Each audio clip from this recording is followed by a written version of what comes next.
Les coureurs du Tour de France abordent aujourd'hui la montagne, non pas les Alpes ni les Pyrénées, mais les Vosges, nouveau terrain d'expression des grimpeurs. On avait pu constater en 2012 avec une arrivée au sommet à la Planche des Belles Filles que le massif réserve des défis tout aussi relevés. Je ne connais pas les Vosges, j'ai juste vu en 2012 la victoire de Froome. Il semble que sur cette étape, il n'y a pas de temps pour se relâcher.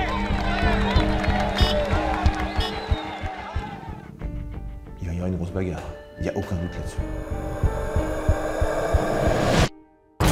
C'est des cols qui sont assez courts, c'est de la moyenne montagne, donc tout le monde peut un petit peu s'exprimer.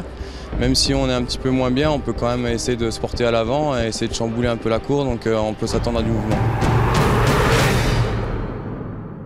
Dans les Vosges, vous ne monterez jamais à plus de 1300-1400 mètres. C'est pas pour ça que ça n'est pas la montagne. C'est pas pour ça que vous n'allez pas trouver des cols à 6, 7, 8, 10 km avec des pourcentages moyens à 8%. Ils existent et ils peuvent s'enchaîner.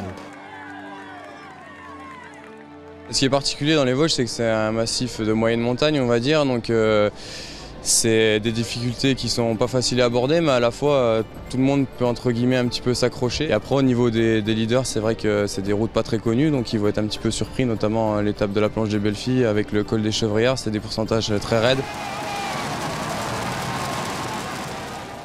Je suis convaincu que le regard des coureurs, des équipes, des journalistes et des fans qui a commencé à changer avec la Planche des Belles Filles en 2012 va vraiment évoluer et que les gens se diront c'est vrai, on peut faire de très belles étapes de montagne ailleurs que dans les Alpes et les Pyrénées.